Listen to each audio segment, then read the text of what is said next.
Olá galera, tudo bem com vocês? Missionário João Batista Ferreira na área para mais um pequeno vídeo, mais uma pequena catequese. Olha, hoje o vídeo vai ser bom. Vou falar um pouco sobre essa questão das adulterações das Bíblias protestantes. Eu estou com dois aqui. Nesse contexto que a gente está passando hoje, isso é visível. Não tem como eu, como católico, apostólico romano, negar isto. A nossa igreja passa por uma crise terrível, né, doutrinária, com problemas e confusões, bispos que estão tendo opiniões contrárias com determinados assuntos que não era para ter. A questão doutrinária que já é sólida, a igreja católica ela tem um esqueleto doutrinário que não tem como ser mudado, é vontade do próprio Cristo. E em meio a tudo isso, muitos pendem, muitos querem cair na fé, muitos querem deixar a igreja.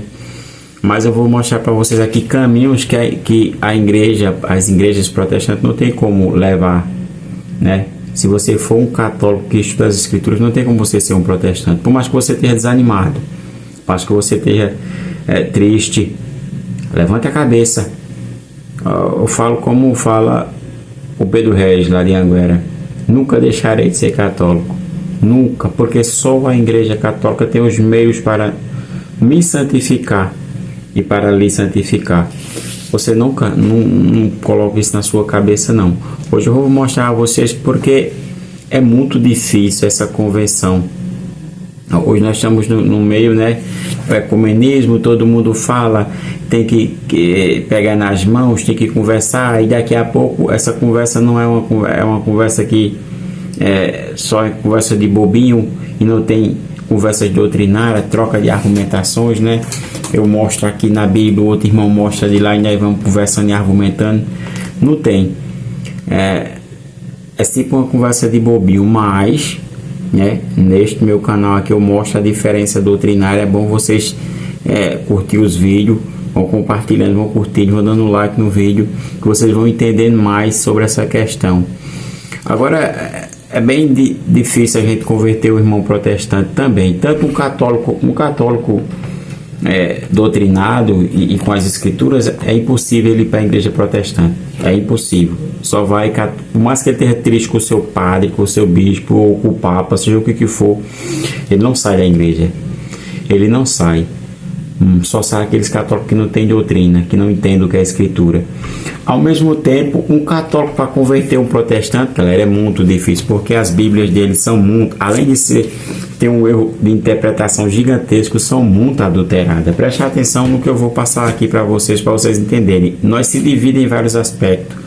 Na questão doutrinária, a interpretação da Bíblia e também as adulterações das Bíblias protestantes. Eu estou aqui com a Bíblia Ave Maria, vou usar ela e duas Bíblias protestantes, uma mais antiga, outra mais recente, para vocês verem como a coisa é diferente. Vou usar aqui até uma pesquisazinha do Google aqui sobre algum termo de alguma palavra, para vocês verem como diferencia.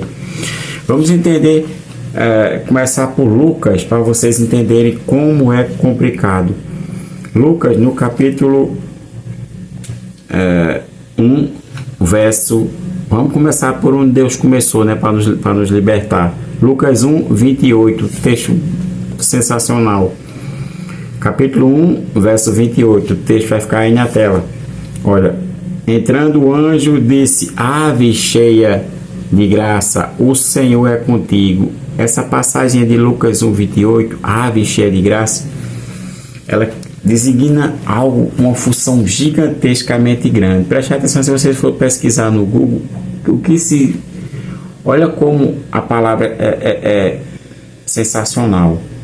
Olha, esse termo ave cheia de graça faz referência à grande graça divina de ter sido concebida sem o pecado original, pois desde o ventre Deus já havia escolhido para ser a mãe do Salvador.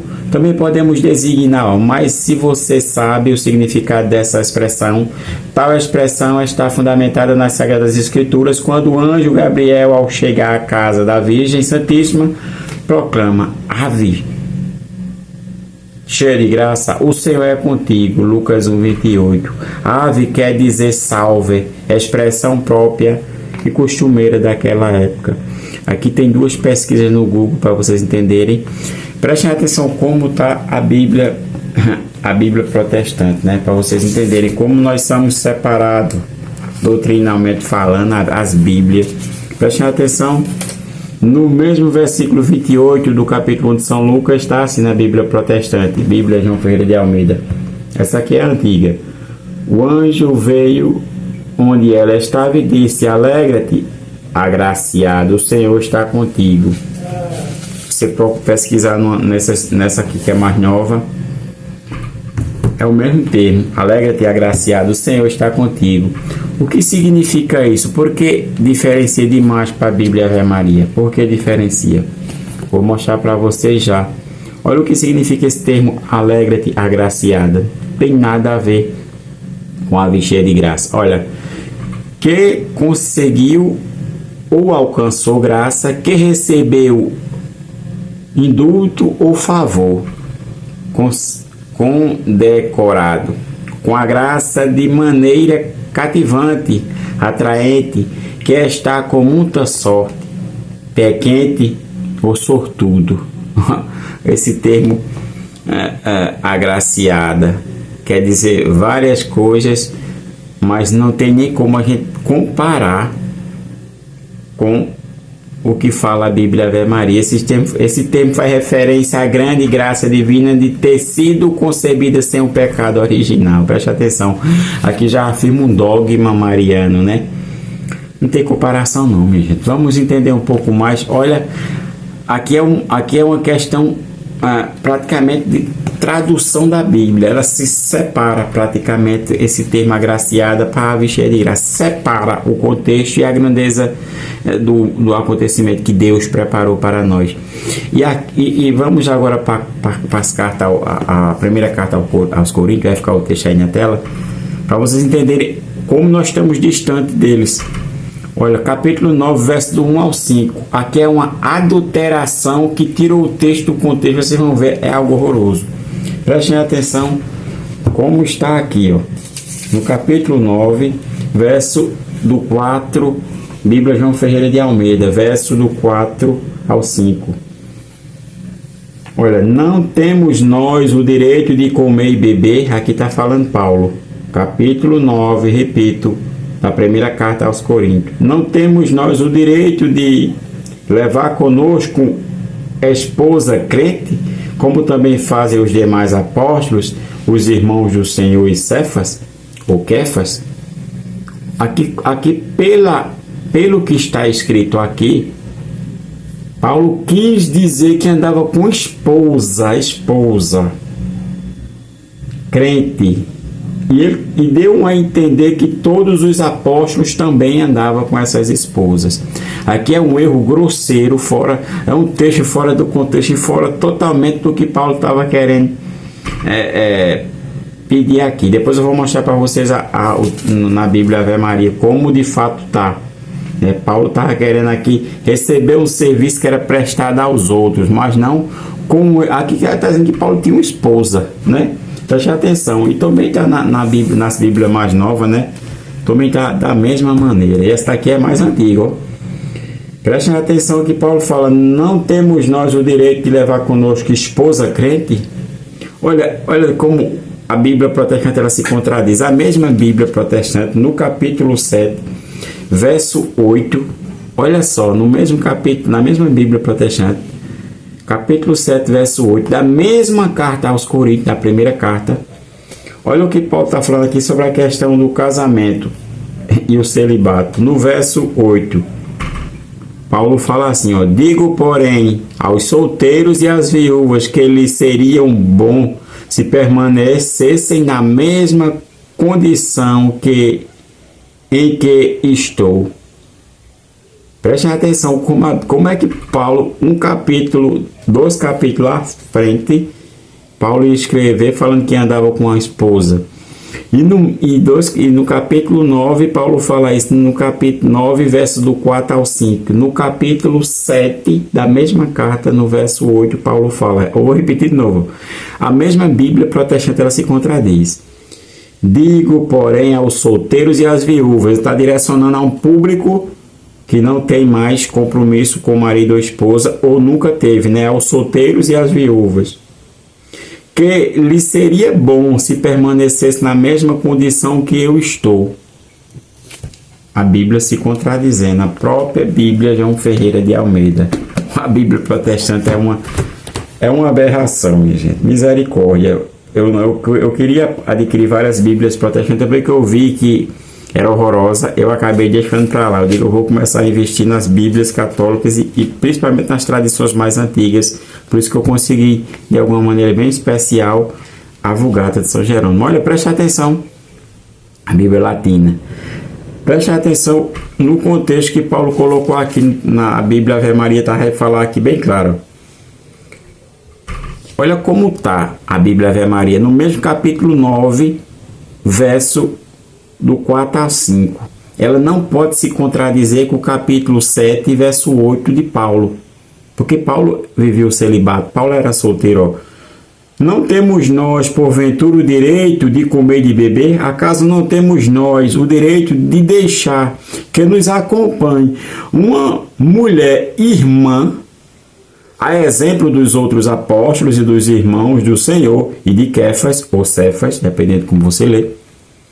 Preste atenção que Paulo estava reivindicando o direito de uma mulher irmã, como todos os apóstolos andavam e viviam o celibato. Mas os pastores protestantes, para justificar essa questão do casamento, né, entre os pastores, nem se fala. Eles ficam julgando a questão do sacerdote, tem que ter mulher.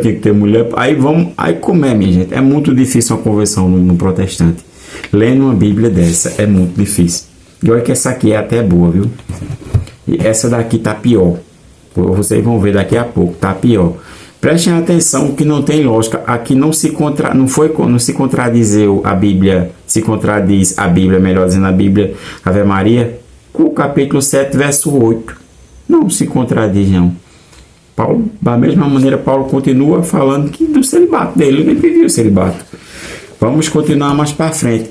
Prestem atenção como a Bíblia protestante ela fala sobre a questão do milagre nas bodas de Canaã. Prestem atenção, a Bíblia João Ferreira de Almeida Antiga, como fala no capítulo 2 de São João, no verso 4. Olha, prestem atenção, olha como está o texto. Jesus, capítulo 2, verso 4 de São João. Jesus lhe respondeu: mulher, que tenho eu contigo? A minha hora ainda não chegou. Né? É a mesma coisa que está escrito nessa Bíblia aqui, na Bíblia mais nova, né? Se você for procurar bem, a tradução dela não mudou muito da heresia que está escrita aqui, olha como está aqui, ó. Respondeu Jesus: que temos nós em comum? Aqui piorou um pouco mais. Aqui, como que Jesus falou para a Virgem Maria: que temos nós em comum? Olha, que temos nós em comum? E essa Bíblia mais antiga de João Ferreira de Almeida: que tenho eu contigo? Como que se Jesus estivesse desprezando a Virgem Maria. Não tem nada a ver. Repare que no contexto da conversa não foi assim. Repare como está na Bíblia Ave Maria, uma das melhores Bíblias católicas que nós temos. Vou adquirir a Bíblia da CNBB, que a CNBB frágil a nossa conferência, né?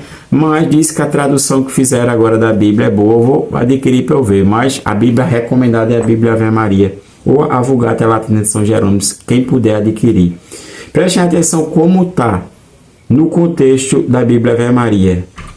João 2, verso 4. Respondeu-lhe Jesus: mulher, que isso compete a nós? Mulher, isso compete a nós? Isso compete a nós? A minha hora ainda não chegou. Quando a gente lê aqui, a gente entende claramente que Jesus está falando uma questão com a Virgem Maria, da questão salvífica, né? Se a gente for ler no literal, está falando da questão da falta do vinho, de fato. Jesus fala: isso compete a nós, mas também pode olhar no olhar teológico na questão da salvação, que não era o momento ainda de Jesus se revelar com seus sinais e milagres, mas por causa do pedido da Virgem Maria, Jesus aí fez. E por causa disso, se a gente for continuar lendo, os apóstolos acreditaram nele por causa daquela situação, né? Verso 8. Esse foi o primeiro milagre, verso 11, melhor dizendo, do capítulo 2 de São João. Esse foi o primeiro milagre de Jesus, realizou em Caná da Galiléia, manifestou a sua glória e seus discípulos creram nele por causa do milagre. A Virgem Maria, ela intercedeu e ela viu a situação ruim daquela casa. Os discípulos também moribundos, estavam começando ali a se agrupar e aconteceu este grande milagre. Mas os textos das Bíblias protestantes falam como se Jesus estivesse desprezando a mãe. O que tenho eu contigo? Ou o que tenho eu em comum contigo? Em comum. É para ter tudo em comum. Será a mãe e o filho. A Bíblia Ave Maria deixou bem claro. O que temos nós com isso? Sensacional, Bíblia Ave Maria. Olha, repara só que a situação é bem complicada, né? Você vê, prestar atenção, para nós finalizar, uma grande aberração sobre a questão do Mateus, no capítulo, vamos ver Mateus, São Mateus, no capítulo, eu vou pegar nessa daqui para vocês verem como tá. Olha o que acontece, capítulo 1 de São Mateus, olha como eles estão empurrando nessa questão da virgindade perpétua da Virgem Maria, como as traduções das Bíblias estão piorando. Olha só, versículo 25 de São Mateus. Do capítulo 1. Não teve relação com ela enquanto ela não deu à luz um filho. E lhe pôs o nome de Jesus. A Bíblia está assumindo aqui, a Bíblia protestante, não teve relação com ela. O contexto original está falando assim, não conheceu. Não teve, foi direto, não teve relação. E a Bíblia mais antiga, João Ferreira de Almeida, fala algo, pode ser parecido, preste atenção como fala. No verso 25, ó, mas não a conheceu na intimidade. E é como eles colocam, enquanto ela não deu à luz o filho, eu dei o nome de Jesus. Eles colocam, não teve relação, não conheceu na intimidade, enquanto no contexto original está nesse sentido aqui, ó. Prestem atenção, isso é um texto blasfematório. Esse texto aí é blasfematório. E ainda tem católico, eu já vi uma irmã falando que no grupo de oração o cara estava com a Bíblia de Testemunho de Jeová no meio do encontro, rapaz. O coordenador desse encontro, desse grupo, devia parar e dizer, ô meu filho, precisa de Bíblia não, venha para cá. Você aqui já tem muita Bíblia, você está trazendo misericórdia. Olha as aberrações das Bíblias protestantes. Olha no contexto original como está. E sem que ele a tivesse conhecido, ela deu à luz ao seu filho, que recebeu o nome de Jesus. Porque aí a gente está falando aqui do dogma, né, da pureza da Virgem Maria, que essas duas Bíblias protestantes, quem lê, vai... E olha que essa daqui não é tão velha, essa daqui já é velha, mas tem muitas que está saindo no contexto original que já está deixando claramente, que não... É blasfêmia, porque no contexto original fala, e sem que ela a tivesse conhecido, deu à luz um filho, conhecido. Mas a gente sabe da história, e todos os filhos que os protestantes colocam aqui que Maria teve, eu refuto com a Bíblia, dando o nome dos pais e das mães de tudinho, dos 4, que eles mencionam lá no capítulo 13 de São Mateus, verso 53, e provo tudinho, e eles ficam pianinho, caladinho. Prestem atenção, porque como é difícil um protestante sair da igreja dele. Agora, católico, tem muito católico que cai, porque não entende, né, essa questão, vive sem entender. Prestem atenção que se a gente for pesquisar bem, a própria Bíblia Ave Maria, ela quando fala lá em Samuel, na 2 Samuel, no capítulo 6, fala-se da questão da Arca do Senhor. A Virgem Maria é a nova Arca do Senhor. Basta a gente entender a visão que João teve no capítulo 11 de Apocalipse, verso 19. Ele teve aquela visão no céu. E depois já vem no capítulo 12, verso 1, a mulher revestida do sol. Preste atenção como era tocar na Arca do Senhor, né? No capítulo 6, verso 6 da segunda carta do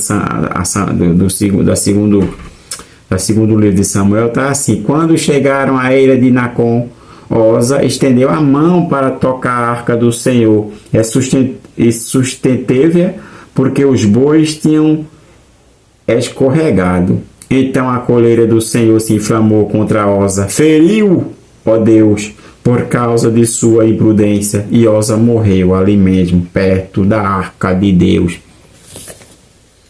Ó, protestante, preste atenção, rapaz.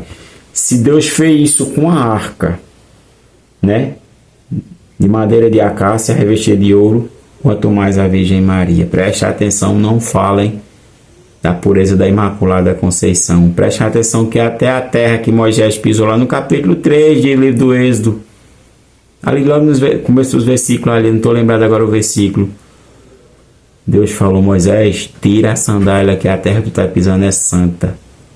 Imagina o ventre da sua mãe, hein? Olha, preste atenção, viu? E você que é católico, que tem um parente protestante, olha, que essa tábua aqui é muito difícil, é muito difícil. Mas, com a graça de Deus e com o diálogo como a gente está tendo aqui, quem sabe, pode acontecer, né? Agora, é claro, sem briga.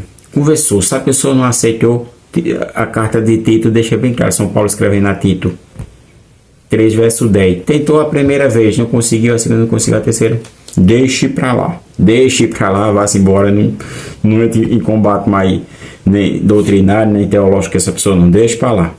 Preste atenção, salve Maria, viva Cristo Rei, Nossa Senhora de Anguera, nos cubre e nos guarde o seu manto protetor. O tempo da igreja está difícil, mas só vai sair o covarde, o frouxo, aquele que não tiver coragem de bater de frente dentro das heresias que está acontecendo dentro da nossa igreja. E fora, o latinório de fora, fala logo de uma maneira grosseira. Pode vir, que a Bíblia nós refuta todos. Salve Maria, viva Cristo Rei.